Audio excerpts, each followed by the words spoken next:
el grupo. Franco. ¿Qué onda, Doc? ¿Cómo está? ¿Todo bien? ¿Y tú? ¿Qué haces por acá? Ya veo, Doc, repasando un rato, aprovechando que tengo las horas libres. Bueno, qué bueno. Sí, bueno, vamos a empezar a trabajar con lo que es endocrino, nefrología. Sí, ¿cuántos somos los que estamos conectados? 91. 89. Son 92. 91, Doc. 91, 92. Bueno. Pues prácticamente el día de hoy es podernos presentar, ver cómo vamos a trabajar, ¿sí? Y despejar algunas dudas. Sí, normalmente los grupos son de 40, algunos compañeros de ustedes están como oyente, como Franco, pues obviamente vamos a repasar, el tener a Franco con nosotros nos va a ayudar mucho, ¿sí? Punto de vista de alguien que ya cursó la materia, y Franco es un excelente alumno, compañero de ustedes, como muchos de ustedes, ¿sí? Entonces, prácticamente nefrología va mucho de la mano con lo que es endocrino, ¿sí? Nefrología, vamos a entrar, ¿sí? Como primer tema, vamos a ver lo que conlleva a lo que es todo lo que es la fisiología renal.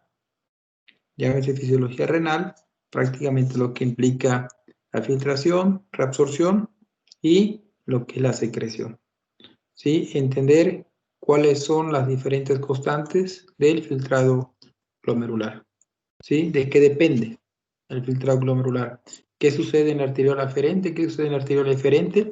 Y poder entender prácticamente las presiones que van a existir en el glomérulo y en la cápsula de Bowman, ¿sí? Y obviamente entender lo que es el sistema renina, angiotensina, aldosterona, y entender lo que sucede más allá a nivel del conducto y del túbulo colector. Pero sobre todo tenemos que poder integrar, ¿sí? Que la nefrología va de la mano con la cardiología, con endocrinología, con neumología y prácticamente con ¿qué otra materia? ¿Con qué otra área? Prácticamente, sí, podemos también relacionarla con hemato, ¿sí? No así la endocrina así se relaciona con todos, ¿sí? Entonces, prácticamente, ya ustedes son en promedio alumnos del 8º semestre, algunos creo que ya están en el 9º, ¿sí? La mayoría de ustedes ya cursó todas las materias, probablemente les falte cardio, ¿sí? Abdomen, pero en cuanto a las clínicas, ya las han cursado. ¿Alguien de ustedes que nos quiera comentar las principales funciones que tiene el riñón? ¿O qué funciones? ¿Sí? Va a decir, Bueno, Doc, ¿puedo participar, doctor? aquí es lo de la clase. Ok. Quiero Una ver duda, cómo bueno, estamos. antes de que participe el compañero Ángel, somos un número considerable de asistentes, entonces para las participaciones, ¿cómo puede ser?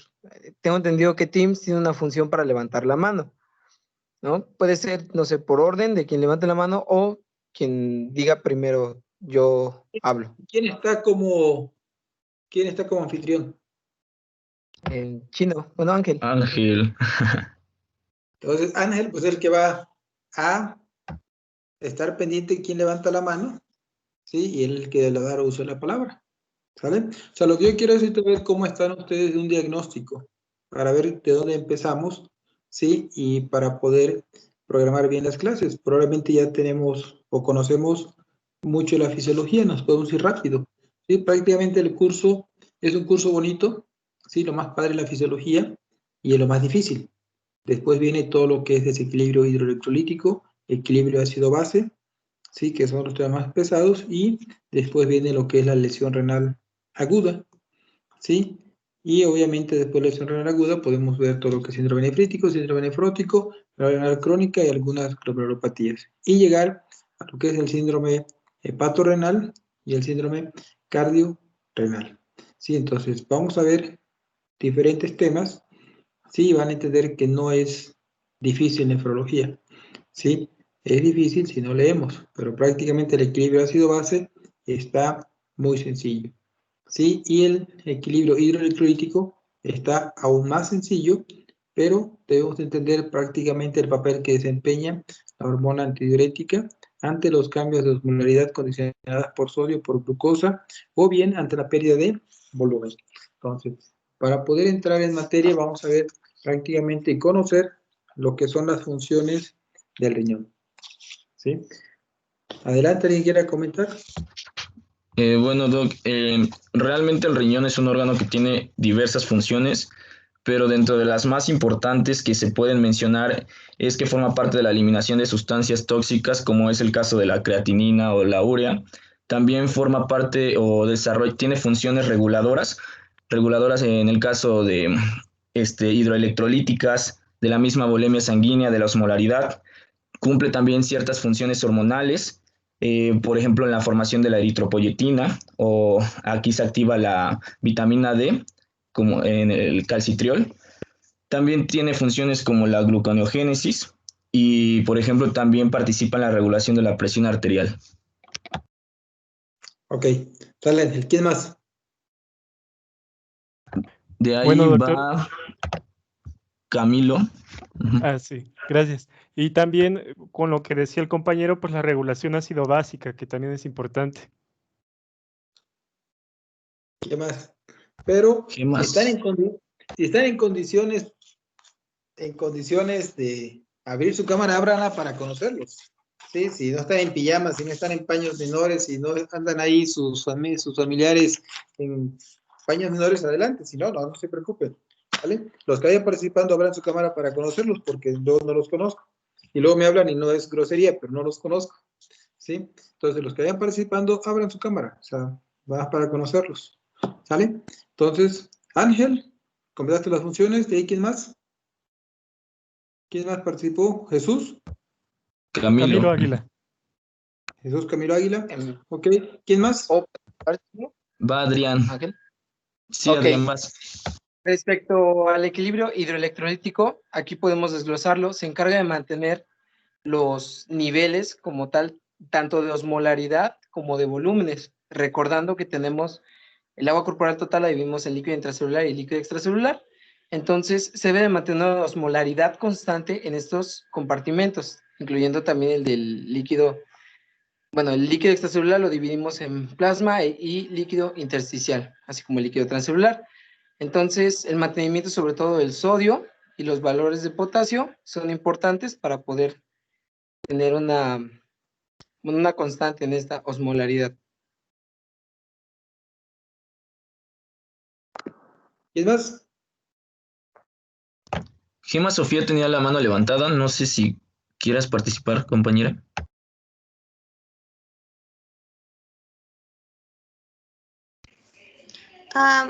¿Sí me escuchan? Sí, Sí, compañera.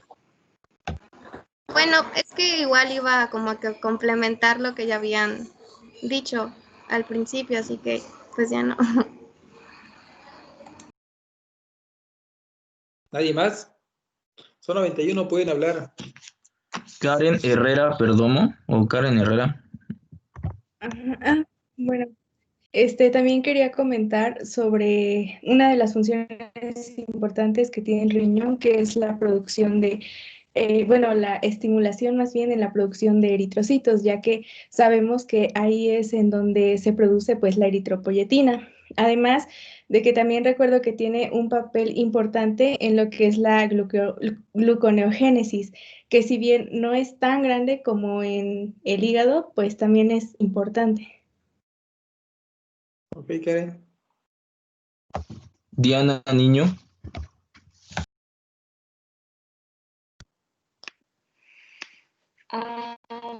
Bueno, yo quisiera comentar una parte que a mí me resulta muy interesante de la fisiología renal, que una de ellas es la secreción de una glucoproteína, que es la uromodulina, que esta funciona propiamente como un sistema, bueno, una glucoproteína que ayuda a la inmunidad del riñón, propia del riñón, y que impide incluso la formación de cálculos. Y otra Otra aportación que a mí me resulta también muy interesante es cómo ciertas células del, bueno, el propio epitelio renal puede crear, por ejemplo, la calicreína, que regula precisamente la expresión de ciertos transportadores para el balance hidroelectrolítico. ¿Nadie más?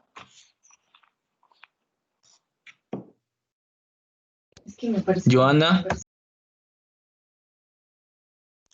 Yo, Doc, en endocrino también nos habían mencionado sobre la gluconeogénesis, que el 90% se va a llevar a cabo en el hígado, pero 10% en el riñón. Entonces nadie lo había mencionado.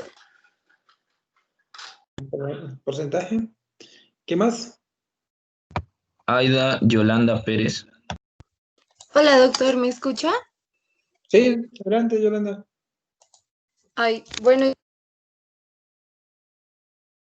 yo nada de también de la hormona paratiroidea y lo que es el calcitriol, que va a ser la forma activa de la vitamina D, que también son muy importantes, ya que la actividad de la hormona paratiroidea depende de su acción sobre lo que son las células del túbulo renal, donde se va a estimular lo que es la formación de calcitriol. Perfecto. ¿Qué más? Últimos dos. Majo. María José Martínez. Buenas noches. Pues es que justo lo que iba a comentar, lo de la función de hidroxilación, que gracias a la enzima 1-alfa-hidroxilasa, pues sabemos que pasa del 25-hidroxicolecalciferol, o que también es llamado 25-hidroxivitamina D3, a 1,25-dihidroxicolecalciferol, o que también es llamado 1,25-dihidroxivitamina D3, y esta es la forma activa o circulante de la vitamina D. Es lo que quería comentar. Perfecto, Mari. Edgar Martínez. Bueno, ya mencionaron que el riñón secreta cosas, ¿no? Desechos y ayuda a purificar la sangre. Pero además de eso nos ayuda a reabsorber, ¿no? Cosas que necesitamos. Hay muchos ejemplos, bueno, reabsorbe muchas cosas y algo importante es, por ejemplo, la regulación de los niveles de glucosa, ¿no? Que también tiene participación por toda esta eliminación que hay a nivel renal y la reabsorción que hay a nivel renal, ¿no? Entonces, yo pienso que las funciones de riñón se pueden resumir en tres, que es la filtración, la reabsorción y la secreción, ¿no? De cosas, y con todo eso, pues, da todas sus funciones.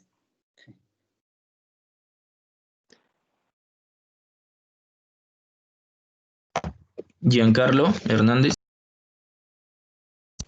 Pues sí, ya prácticamente comentaron todo, pero igual en cuanto a la regulación de la bulimia y cierta, pues igual como reabsorción de solutos, como ya comentaron, de glucosa y también de sodio, que yo creo que es tal vez el más importante, y sobre cómo pues diferentes fármacos van a estar actuando a lo largo de ciertas porciones de la nefrona, y pues que también debemos de tener presente el mecanismo de acción y cuándo los podemos estar utilizando o en qué pacientes van a ser pues mejores.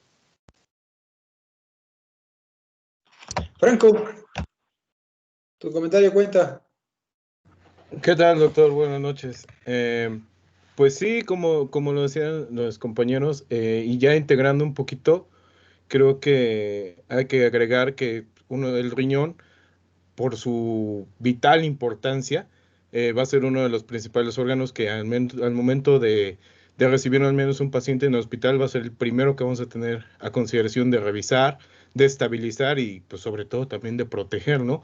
En su dicho caso de que, por ejemplo, el paciente llegue con un problema cardíaco, problema hepático, tenemos que pensar rápidamente en que el riñón va a responder de alguna u otra manera. Entonces es un órgano principalmente regulador y estabilizador de la vida. Entonces, prácticamente, si dan cuenta, todos vamos a confluir en que el riñón tiene una de las principales funciones, es la de la excreción. ¿Sí? Obviamente, la excreción va a involucrar tres procesos: la filtración, la reabsorción, la secreción. Y posteriormente va a llevar a cabo todo lo que es la excreción. Y a través de la excreción, ¿qué es lo que vamos a poder eliminar? Pues prácticamente todos los productos tóxicos. Por ahí comentaron que la urea y la creatinina, ¿sí? Prácticamente de la urea y la creatinina, ¿cuál es la más tóxica? ¿La urea o la creatinina?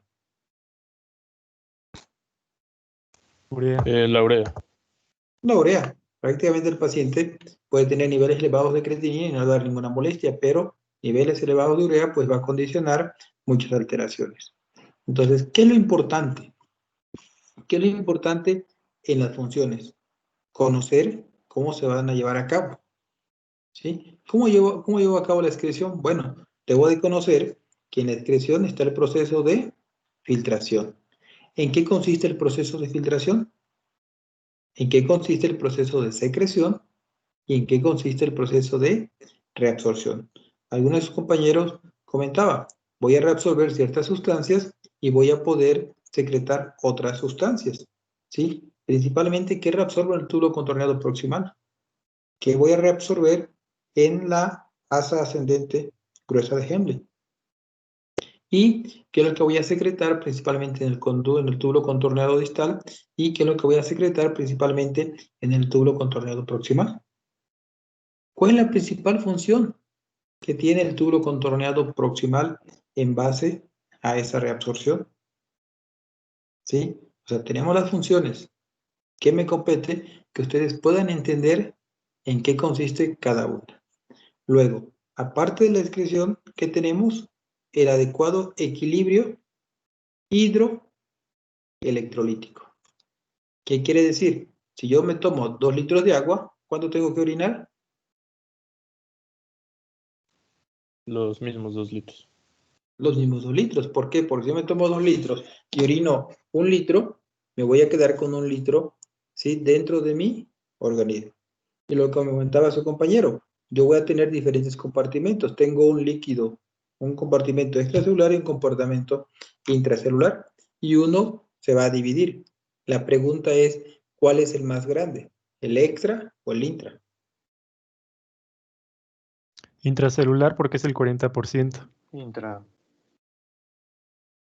Intracelular es el 40%. O sea, del peso corporal de un paciente, ¿cuánto es agua corporal total?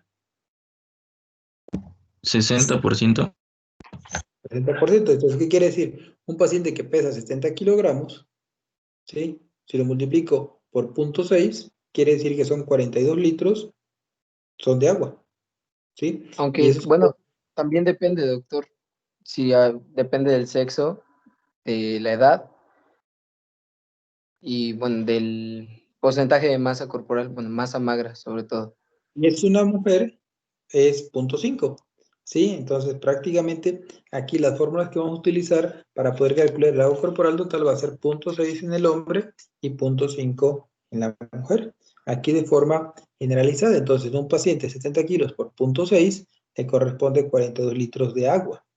De esos 42 litros, ¿cuántos vamos a tener en el extra y cuántos en el intra? Entonces, prácticamente el equilibrio hidroelectrolítico va a estar dado por parte del riñón. Si nosotros perdemos ese control que va a estar dado por diferentes presiones, ¿qué tenemos? La presión, sí, a través de la ley de Starling tenemos prácticamente lo que es ósmosis. ¿Qué es ósmosis? El movimiento del agua a través de una membrana semipermeable de una zona de menor a mayor cantidad de soluto. Y bueno, esta membrana siendo específica que no permite pasar ese soluto. ¿Y en qué consiste la ley de Starling?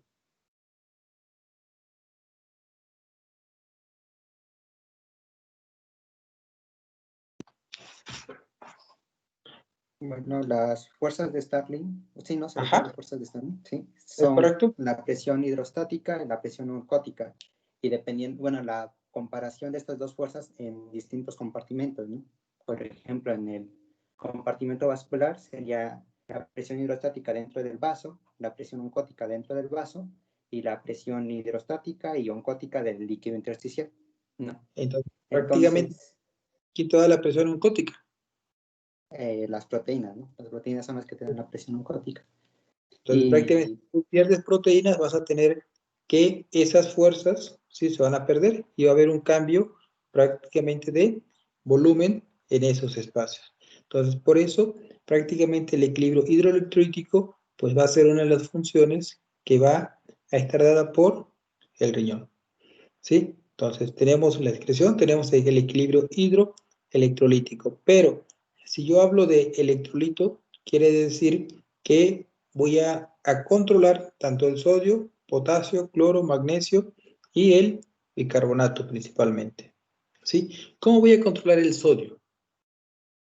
¿Qué hace el riñón para poder controlar el sodio? ¿O cuál es la función que tiene el sodio principalmente? ¿O cuál es el papel que desempeña el sodio?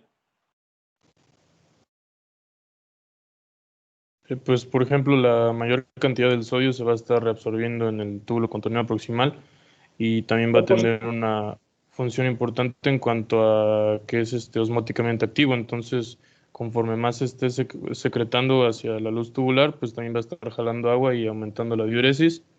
Y también pues va a estar siendo, el sodio sensado igual por la mácula densa para regular los vasos, la arteriola frente y también ¿Quién te lo estar controla? controlando. ¿Mande? ¿Quién te lo controla? ¿Cómo? La aldosterona. Prácticamente el sodio va a estar controlado Depende Ajá. del segmento tubular.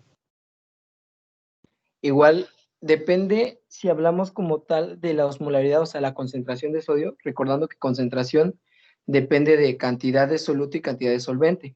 O sea, la cantidad de agua es el solvente y la cantidad de soluto va a ser el sodio. Lo que se regula es la osmolaridad a través de los osmorreceptores. Por lo tanto, podemos regular la cantidad de agua a través, por ejemplo, de la hormona antidiurética, o podemos regular la cantidad de sodio a través del sistema renina-angiotensina-aldosterona. Entonces, para que yo pueda liberar la hormona antidiurética, ¿qué requiero? Aumento en la osmolaridad o disminución en la volemia. Ok, si existe un aumento en la osmolaridad, ¿cuál es la osmolaridad normal? De 285 miliosmoles. ¿Por quién está A dada la osmolaridad? 300. ¿Cuál es la fórmula para calcular la osmolaridad? Tenemos fórmula de osmolaridad plasmática efectiva. ¿Cuál es? Si no me equivoco, es sodio por 2, la concentración de milequivalentes, más glucosa sobre 18, más el nitrógeno ureico. Creo que no recuerdo entre cuánto se dividía el nitrógeno ureico, pero bueno, esa es la fórmula. 2.8. Entre 2.8. ¿Pero entra el nitrógeno ureico? En la osmolaridad La efectiva. plasmática efectiva no. ¿Cuál es?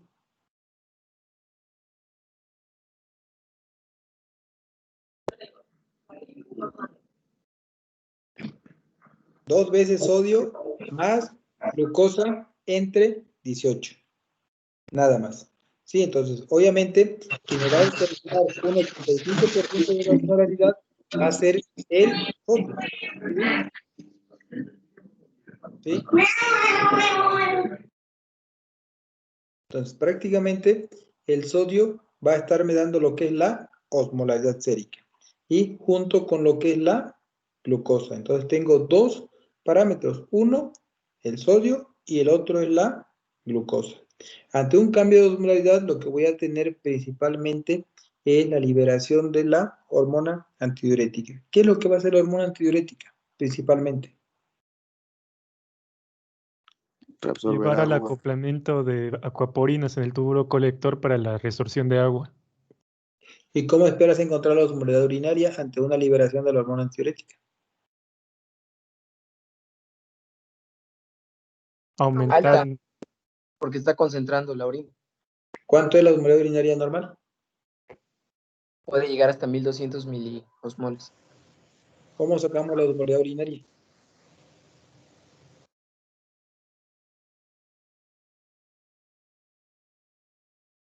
Los dos últimos dígitos de la densidad por 33. Por 35. Ah. Los dos últimos dígitos de la densidad urinaria por 35. ¿Sí? Y obviamente, al obtener esta osmolaridad, pues ya nosotros podemos determinar si tenemos la hormona antidiurética elevada, pues obviamente, además de que va a reabsorber agua, va a condicionar una vasoconstricción periférica. Entonces, el equilibrio hidroelectrolítico sí va a estar dado principalmente por el sodio. El sodio es el que se va a encargar de llevar a cabo el movimiento de lo que es el agua, ¿sí? Y al igual que lo que es la glucosa. Por eso, a nivel del túbulo contorneado proximal, voy a tener un transporte activo primario a través de la reabsorción de sodio y voy a tener un transporte activo secundario para reabsorber lo que es la glucosa. Y obviamente voy a tener ósmosis para poder reabsorber el agua, ¿sí? Pero a nivel plasmático, pues obviamente voy a tener los diferentes compartimentos. Y como quedamos, el 60% es agua. 42 litros en un paciente de 70 kilos es agua. De esos 28 litros están en el líquido intracelular y los otros 14 prácticamente corresponden al líquido extracelular, que más adelante lo vamos a ver. Y estos espacios van a estar prácticamente equilibrados por lo que son las fuerzas de Starling, ¿sí? Entonces, mientras más cerca del corazón es una fuerza, mientras más lejos es otra fuerza, condicionada por lo que es prácticamente las proteínas, ¿sí? En la presión oncótica y la hidrostática, que es la fuerza. Y aquí tenemos lo que se llama efecto Donams, ¿sí? ¿A qué se refiere el efecto Donams? A que el aumento de las proteínas aumentan la presión coloidosmótica. Entonces, prácticamente, ¿qué sucede en el paciente cirrótico?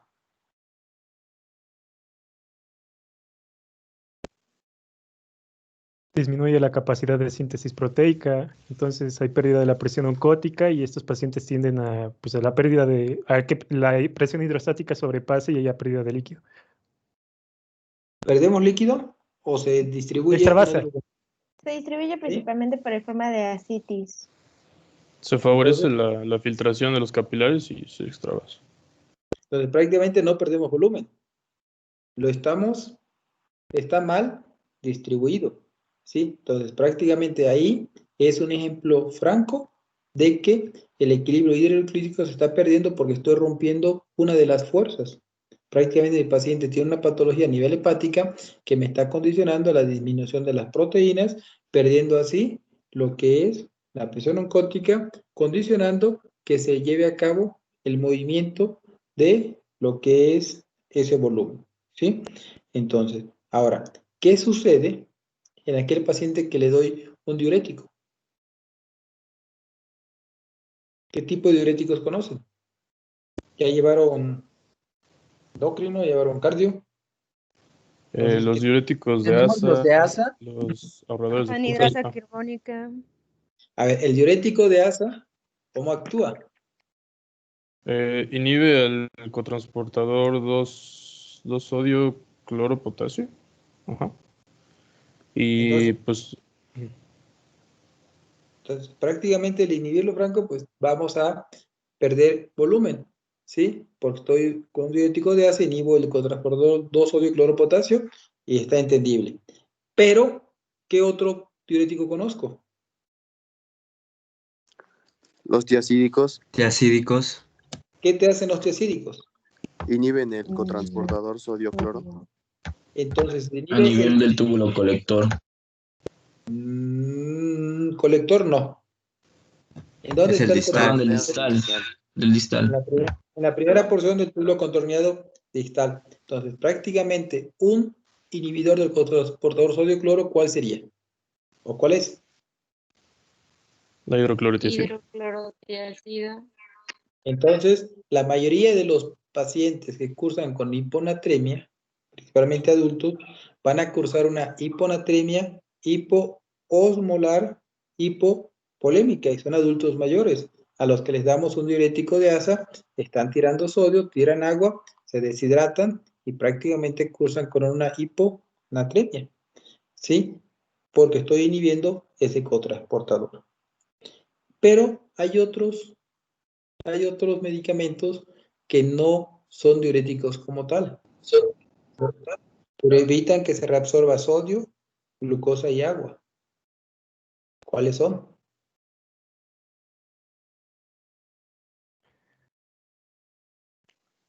Los inhibidores de la SGLT. Inhibidores de los GLT2, ¿sí? Prácticamente los inhibidores de los GLT2, ¿qué porcentaje de glucosa reabsorben? 90%. Aproximadamente un 90%. Entonces, prácticamente ese 90%, ¿sí? Que van a reabsorber, ¿sí? Vamos a recordar que la glucosa se reabsorbe a través de un transporte activo secundario. O sea, va a ser dependiente del movimiento de lo que es el sodio. Si yo te bloqueo los inhibidores de los GLT2, voy a evitar que se reabsorba sodio, glucosa y agua. Es decir, voy a también a tener un efecto diurético. ¿Sí? Y de esa forma voy a perder volumen, voy a perder glucosa y voy a también a tirar sodio. ¿Sí? Entonces, ahí tengo los primeros medicamentos que me van a bloquear los inhibidores de los GLT2. Luego en el asa gruesa tengo, el que ya comentamos, el inhibidor del 2-sodio-cloro-potasio. Luego tengo arriba prácticamente los inhibidores de sodio-cloro. Y más adelante tengo otros. ¿Cuáles son? Los ahorradores ahorradores de de potasio. Los ahorradores de potasio prácticamente son, ¿cómo se llaman? La Ahorra potasio. espironolactona y el plenerona. Exacto, pero ¿a qué familia pertenece? Puede ser espironolactona o también puede ser también amilorida. Pero ¿a qué familia pertenecen? ¿Cómo actúan? Pues dependiendo de cuál sea, por ejemplo, la espironolactona actúa sobre las células principales y va a inhibir, bueno, genera un bloqueo en donde se va a unir la aldosterona. Y la ¿Cómo se llama? amilorida, la espironolactona. Sí, pero eso de bloqueo, ¿cómo se llama? No lo bloquea. Ah, una inhibición competitiva. Hace una antagonista, ¿no? es antagonista ¿O a qué de se- la, a qué se- Ah, un es antígono. antagonista de la aldosterona. O sea, prácticamente va a competir sobre los receptores de la aldosterona, mientras que la amilorida y el tramtereno lo que te van a hacer son bloqueadores de los canales de sodio. ¿Sí? Entonces, ¿se dan cuenta? En cada parte de la nefrona vamos a encontrar un grupo de medicamentos que van a condicionar, ¿sí? Este equilibrio hidroelectrolítico. Si yo le doy un diurético, puedo condicionar esta alteración. Si pierdo volumen, voy a hacer que se concentre el sodio. ¿Sí? Aunque el paciente esté deshidratado y esté tirando sodio, al deshidratarlo voy a hacer que el sodio se concentre y puedo tener algún tipo de alteración en el equilibrio hidroelectrolítico.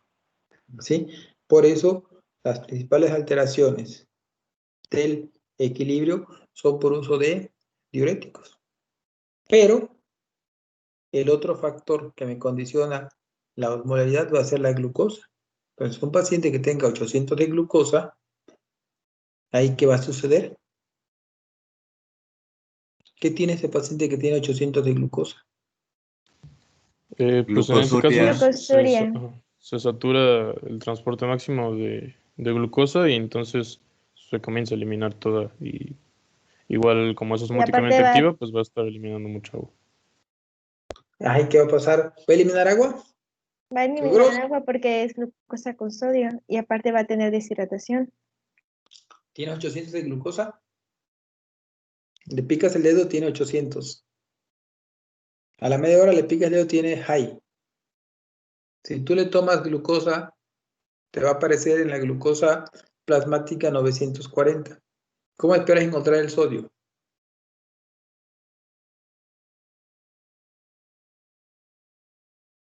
¿Cómo esperas encontrar el cloro? ¿Y cómo esperas encontrar el potasio?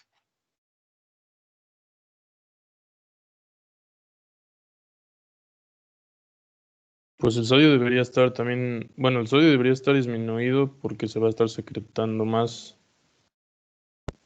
y excretando más. ¿Seguro?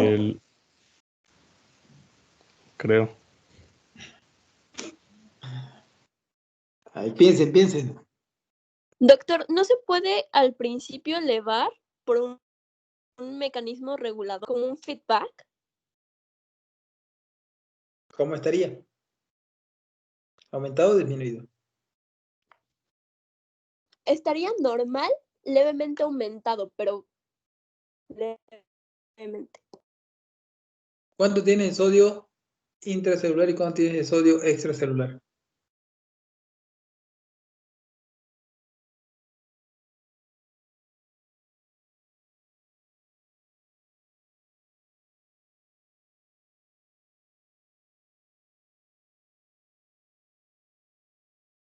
Pues es más extracelular, lo encuentran de 120 a 135. Bueno, varían los valores. Tienes 140 de sodio aquí. Extracelulares de 135 a 145 y intracelulares de 8 a 10. Tienes 140 miligramos de sodio dentro del vaso. Y le meto 800 gramos de azúcar. Tengo mi botella con agua. ¿Qué va a pasar con el agua? Se va a ir al vaso. ¿Por qué? Por osmosis. Osmosis. ¿Qué va a pasar con el sodio?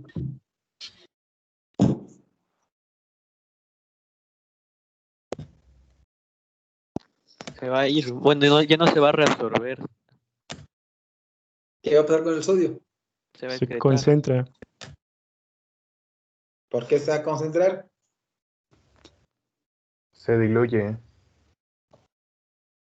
¿Se diluye o se concentra? Se diluye. Se diluye. ¿Y qué tenemos que hacer ante un paciente que tiene 800 de glucosa? Se va a disminuir porque se va a activar la antidiurética. ¿Cómo? Insulina. Insulina. O sea, tú tienes a tu paciente con 800 de glucosa y tienes el sodio disminuido. ¿Sí? Entonces, prácticamente, ¿cómo va a estar tu célula?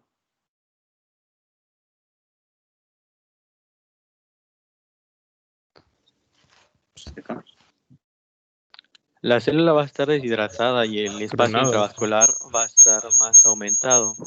Entonces, prácticamente la célula va a estar deshidratada. ¿Sí? ¿Y cómo va a estar la osmolaridad? Elevada. Elevada. Y si eleva la osmolaridad, ¿qué vas a disparar? La hormona antidiurética. Para que retenga el volumen. ¿Sí? Entonces, ¿qué necesitas? Mover esa glucosa para que esa agua se pueda movilizar también. ¿Sí? Una vez que tú mueves esa glucosa con insulina, pues obviamente el agua va a empezar a redistribuirse. Pero de entrada tienes lo que llamamos una hiponatremia. ¿Sí? Esa hiponatremia es una pseudohiponatremia. Prácticamente es una pseudo-hiponatremia condicionada por un estado de hiperglucemia. ¿Sí? Entonces, prácticamente, como se dan cuenta, no solamente el sodio te mueve el agua, también la glucosa. ¿Sí? Entonces, ahí es donde tenemos que valorar qué tipo de hiponatremia. Si yo le tomo el sodio, me va a salir 125 de sodio.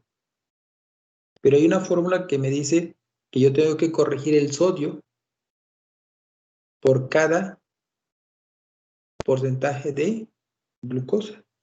Me dice, por cada tanto de glucosa, tú le vas a subir tanto de sodio.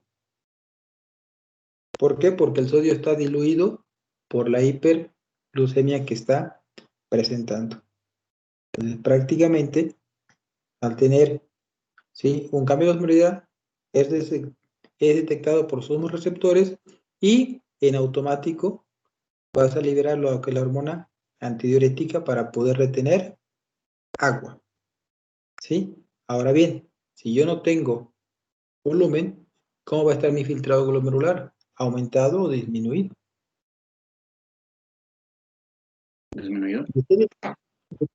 ¿De qué depende el filtrado glomerular? ¿Cuáles son las dos constantes o cuáles son los factores que van a condicionar o van a modificar el filtrado glomerular? Las presiones en las arteriolas. Las presiones en las arteriolas. La filtración El neta y flujo el sanguíneo. coeficiente glomerular. ¿Cuál es la principal? O sea, para que se haga un adecuado filtrado glomerular necesito una adecuada presión hidrostática en el glomérulo. ¿De qué depende la presión hidrostática del glomérulo? de la presión arterial y de cómo se encuentra en la arteriola aferente y la eferente. La frente. Entonces prácticamente va a depender de un flujo. Del flujo sanguíneo renal. Exactamente. ¿De cuánto es el flujo sanguíneo renal? ¿Qué porcentaje del flujo sanguíneo renal? 1200 mililitros, ¿no? Que corresponde al 25% del gasto Es del cardíaco. 20%. Del 20 al 25%. Entonces, prácticamente para que yo tenga un filtrado glomerular efectivo, necesito tener un adecuado flujo plasmático renal. Si ese flujo plasmático renal disminuye, en automático va a disminuir mi filtrado glomerular. Ahora, ¿qué me puede condicionar que disminuya el flujo plasmático renal? Una hemorragia. Una hemorragia. Destrucción de los capilares. Para que yo pueda tener cambios o el otro estímulo para que se libere la hormona antidiurética, necesito tener una pérdida al menos 10% del gasto cardíaco. ¿De cuánto es el gasto cardíaco? 5 litros. 5 litros. Si disminuye mi gasto cardíaco, en automático va a disminuir lo que es mi flujo plasmático renal. Al disminuir el flujo plasmático renal, pues obviamente va a disminuir la presión hidrostática del glomérulo y va a disminuir prácticamente el filtrado glomerular. Al disminuir el filtrado glomerular, pues obviamente la mácula densa va a detectar que no existe mucho volumen, que no existe sodio, y voy a disparar lo que se llama el sistema renina, angiotensina, aldosterona. ¿Qué hace la renina?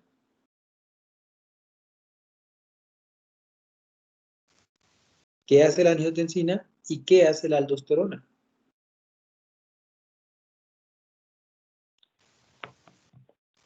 La angiotensina principal, bueno, como tal en el riñón, va a reducir el calibre de la arteriola eferente y la renina de la aferente.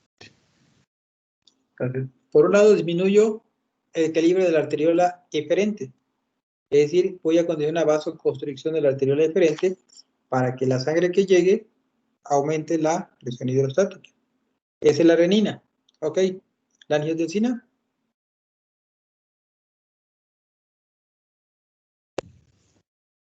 La angiotensina 2, como tal, es la que va a tener los efectos.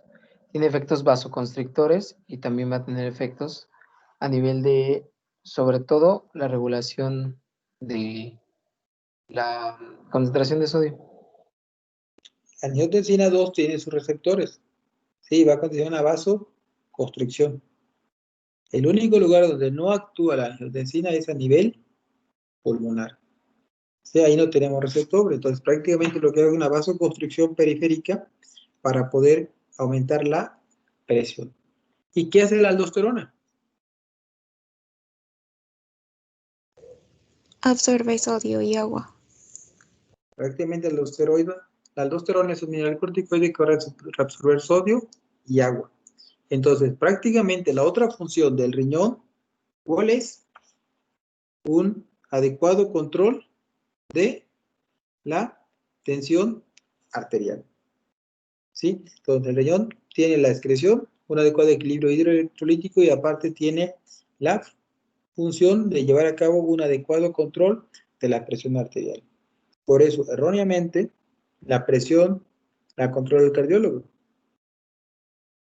La presión la tendría que controlar un nefrólogo. ¿Sí? ¿Por qué? Porque ¿qué hace el captopril?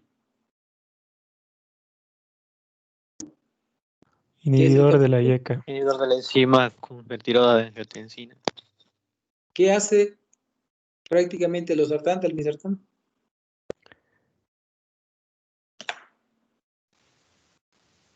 ¿Ya llevaron cardio? Son inhibidores de angiotensina 2, de los receptores de angiotensina. Te van a bloquear prácticamente los receptores. O sea, al bloquearlos, pues no hay vasoconstricción, va a seguir prácticamente dilatados. ¿Sí? Entonces, prácticamente es un adecuado control, mientras que la aldosterona lo que va a retener es sodio y agua. ¿Sí? Entonces, si yo jalo agua, si yo jalo sodio, voy a jalar agua. ¿Por qué? Porque mi filtrado glomerular está disminuido porque existe una disminución en el flujo plasmático renal. Lo que yo requiero es agua, volumen, para poder dilatar nuevamente las arteriolas. Entonces, prácticamente el filtrado glomerular, ¿sí? La filtración va a estar condicionada o va a estar hasta cierto punto controlada o modificada por ciertas sustancias, como la noripinefrina, epinefrina, óxido nítrico, algunas prostaglandinas, ¿sí? Que vamos a ver más adelante. ¿Sí? Entonces, ya tengo lo que es las cifras tensionales. ¿Qué otra función tiene el riñón? El adecuado control del equilibrio ácido-base. ¿Qué hace el riñón con el equilibrio ácido-base? ¿Cómo me controla el equilibrio ácido-base el riñón?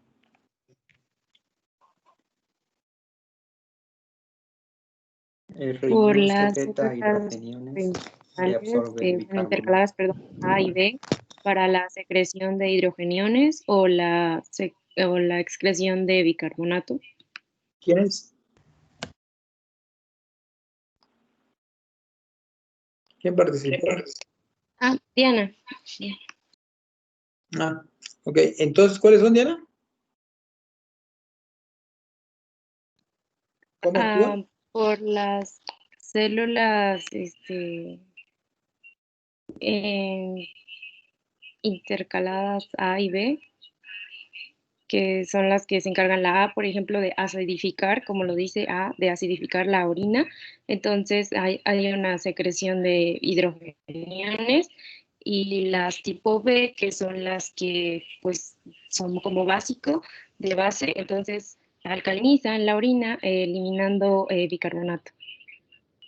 Prácticamente, sí, aquí es equilibrio ácido-base. El riñón tiene tres funciones. La primera es reabsorber bicarbonato. ¿Sí? Reabsorbo bicarbonato. La segunda es eliminar hidrogeniones. Y la tercera es producir bicarbonato. ¿Cómo voy a reabsorber bicarbonato? A través del túbulo contorneado proximal. Y obviamente voy a eliminar hidrogeniones a través de lo mismo, túbulo contorneado proximal, y tengo la facilidad de poder llevar a cabo la producción de bicarbonato. ¿Cómo? Pues ustedes van a ver más adelante que a nivel del hígado existe lo que se llama glutamina, y que la glutamina se va a disociar en NH3 y NH4.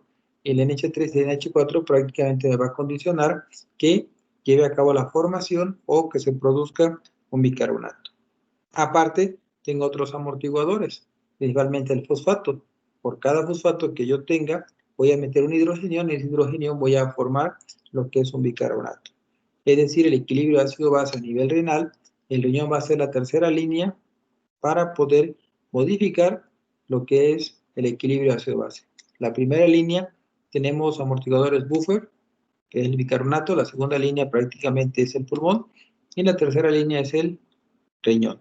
Obviamente el riñón es mucho más lento en entrar para corregir lo que es el equilibrio ácido-base. Entonces tengo excreción, tengo equilibrio hidroelectrolítico, tengo control de la presión, tengo equilibrio ácido-base, y tengo la ventaja de que el riñón puede producir glucosa. ¿Sí? Prácticamente un 10%, un 8%, ¿sí? El riñón puede producir glucosa. Por eso, aquellos pacientes que son diabéticos de larga evolución y ya cursan con una enfermedad renal crónica, son pacientes que pueden llevar a cabo lo que corresponde a estados de hipoglucemia. ¿Por qué? Porque el riñón deja de tener esa gran ventaja de producir su propia glucosa. ¿Sí? Y otra de las funciones del riñón, prácticamente, es la eritropoyetina. ¿Sí? ¿Qué tipo de anemia va a tener aquel paciente que tiene una enfermedad renal crónica? La enfermedad renal crónica, al decir enfermedad renal crónica, quiere decir que ya tengo todas mis funciones alteradas y no voy a poder producir eritropoyetina. Si no produzco eritropoyetina, el paciente va a cursar con un estado de anemia. Aquí la pregunta es: ¿qué tipo de anemia tiene el paciente que tiene enfermedad renal crónica? Es normo.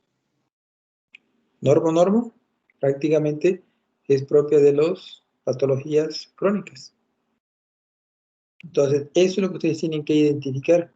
¿Sí? No me pueden decir que tengo enfermedad renal crónica y tengo hemoglobina de 15. ¿Sí? Porque llegan muchas veces, tengo hemoglobina de 15 gramos, Sí, me dicen, tengo enfermedad renal crónica. Pues, si tuvieras enfermedad renal crónica, pues no tuvieras prácticamente hemoglobina de 15, tuvieras de 7, de 6. ¿Sí? Entonces, esas son las grandes tips que ustedes tienen que poder entender. Insuficiencia renal crónica implica, ¿sí?, que el paciente debe de estar con anemia a menos que esté con eritropoyetina. ¿Sí? Y, obviamente, aparte de la función hormonal para poder llevar a cabo la eritropoyetina, va a participar también en lo que conlleva al metabolismo del calcio. ¿Qué hace el riñón prácticamente para controlar el calcio? ¿Qué papel juega el riñón? Comentaban de la Va a vitamina D. adquirir la síntesis de vitamina, va a tener papel la síntesis de vitamina D, así como la paratormona. Entonces, ¿Qué hace la PTH, doctora? la PTH a nivel renal favorece la reabsorción de calcio y inhibe la reabsorción de ¿A fósforo dónde? para que no se formen complejos calcio-fósforo y el calcio esté libre en sangre. Y en ¿Cuál es cuanto a el la vitamina, estímulo principal para que liberes PTH? hipocalcemia. Ok. Tienes un cuadro de hipocalcemia, he detectado, liberas PTH. Y al liberar la PTH, ¿qué va a hacer la PTH? Hace resorción ósea. La resorción ósea, ¿en qué consiste? Bueno, activa a los osteoblastos, estos van a activar a los osteoclastos, se hace la resorción, hay una desmineralización y estos minerales pues se liberan a la sangre y ya, bueno, también va a favorecer que se absorba más calcio a nivel renal e intestinal. Prácticamente tienes un estado de hipocalcemia, ¿sí? Va a ser detectado y en automático vas a echar mano del almacén de tu calcio. ¿Cuál es el almacén del calcio? El hueso.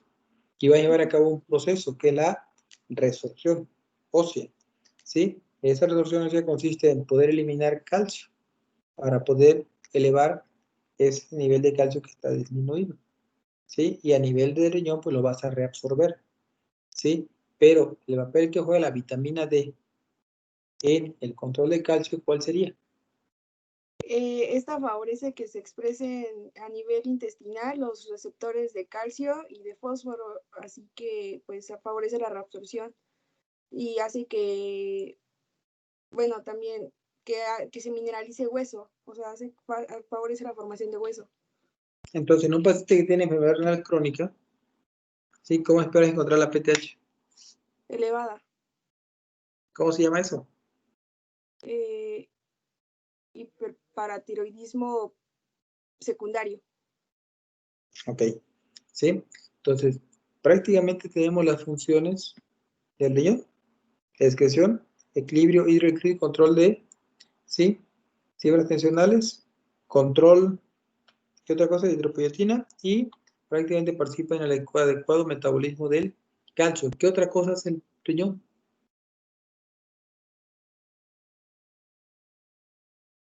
¿Qué me falta? Formación de orina.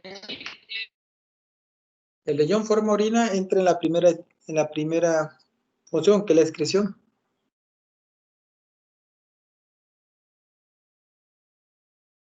¿Cuál me falta?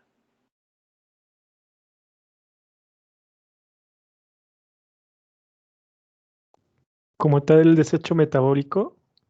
Ya lo tengo en la excreción. ¿Secreción? Ya secreción es un proceso de la excreción.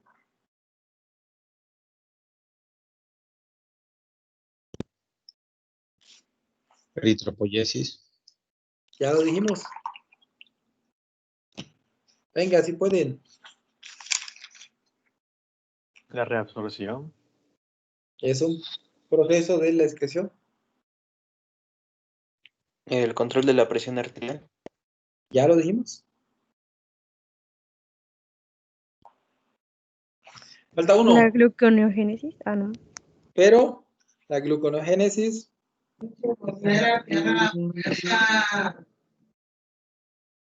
¿Cuál? La filtración. ¿Quién llevó endocrino? 8 mecanismos de los. ¿Cuáles son los 8 mecanismos defectuosos del octeto ominoso.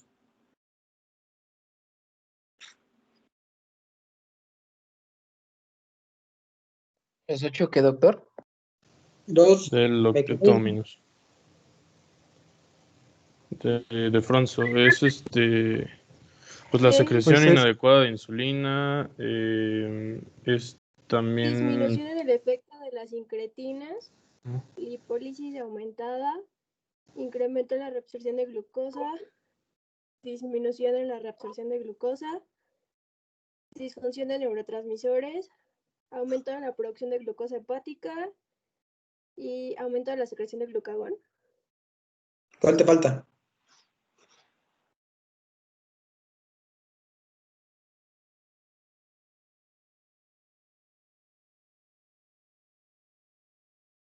El riñón también participa. Creo que faltaba la del riñón, precisamente la reabsorción de glucosa incrementada a nivel renal. Entonces, prácticamente el riñón en la actualidad es un órgano fundamental en el control de la glucosa. Obviamente, le estoy hablando de, tiene 2 años. Cuando salieron los inhibidores GLT2, sale el Empared y ahí viene prácticamente el papel que juega el riñón para adecuado control metabólico. Entonces, el uso de los inhibidores de los GLT2, ¿sí?, hacen que el riñón participe en el adecuado control de la glucosa. Tal es el caso que los inhibidores de los GLT2 hoy en día en las guías del 2019-2020, los inhibidores del GLT2 ya están como primera línea en aquellos pacientes que tienen factores de riesgo cardiovascular, ¿sí?, para disminuir el riesgo cardiovascular y para disminuir el riesgo de falla cardíaca. Entonces, tengo de primera línea los inhibidores del GLT2 y tengo también los agonistas del GLP-1. Agonistas del GLP-1 en aquellos pacientes que no tienen factores de riesgo. ¿Por qué? Porque van a participar en disminución de la inflamación endotelial a largo plazo, mientras que los inhibidores de los GLT2 van a participar en disminución de la inflamación endotelial a corto plazo. Entonces, prácticamente no van a encontrar ahorita un artículo como tal o un libro que diga que el riñón ya participa en el control metabólico. Sin embargo, la función, ¿sí?, una de las funciones principales también del riñón es participar en adecuado control metabólico. ¿Sí? Entonces, de eso se trata. Entonces, prácticamente es que ustedes pueden entender las funciones que tiene el riñón para de ahí partir lo que... Adelante. Bueno, también creo que nadie lo mencionó, pero respecto a la proteína cloto, que es producida bueno, sí tengo entendido que exclusivamente a nivel renal, con propiedades antienvejecimiento, gracias a la expresión del FGF23. Pues prácticamente el riñón hoy en día está siendo estudiado. Entonces, hay muchos artículos, hay muchos que están corriendo, pero no tenemos hasta el momento una evidencia como tal.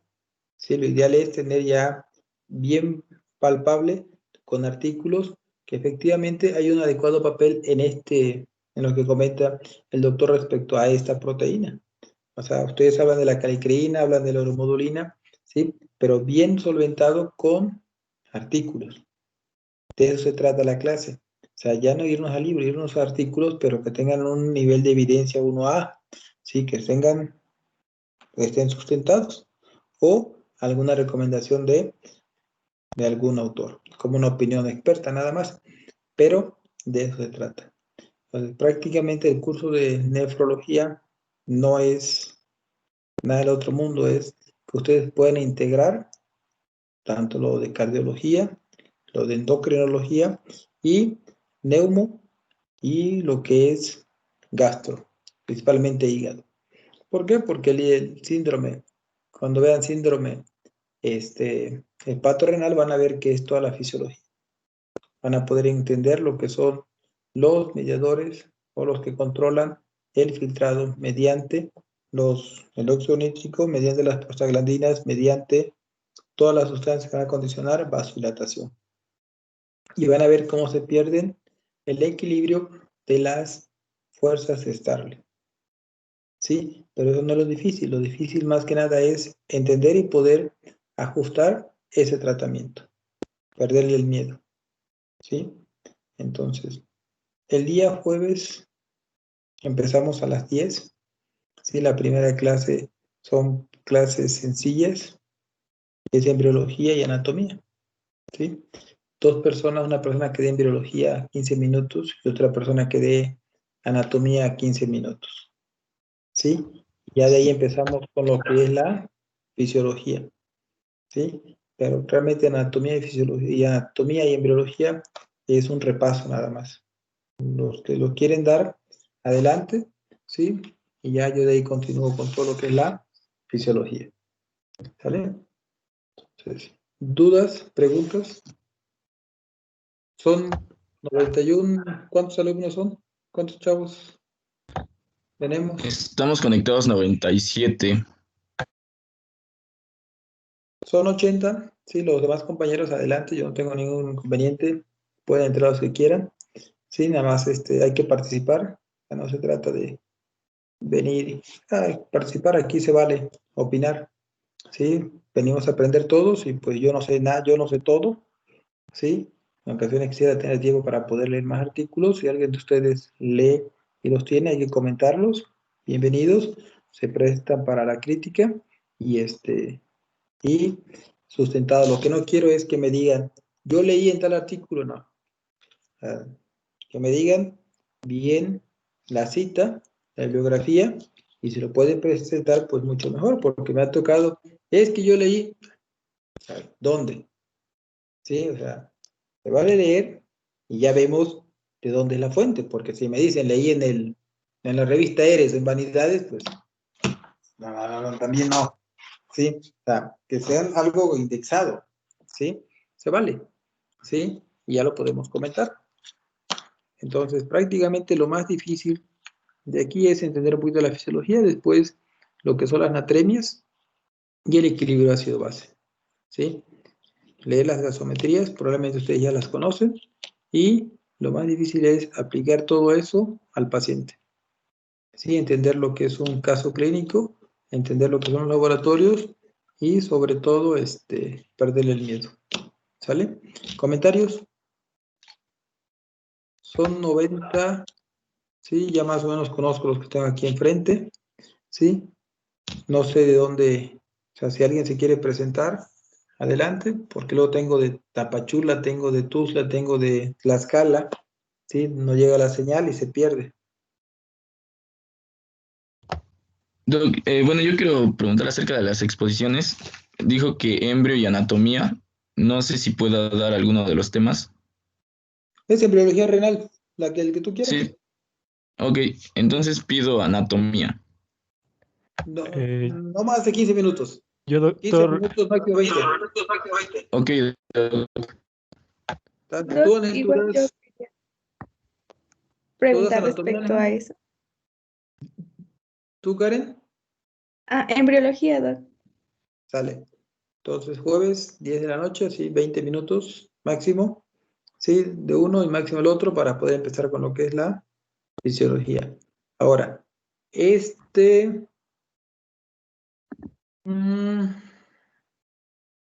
aquí me pueden dar a mí el control para las ponencias.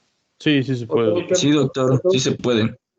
Sí, pero yo les voy a mandar la ponencia de la clase y ya me dan el control y yo la sigo pasando. ¿Sale?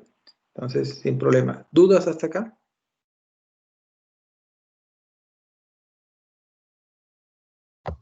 No, doc. No, doc, todo bien. ¿Ninguno? Bueno, entonces empezamos el jueves a las 10 de la noche.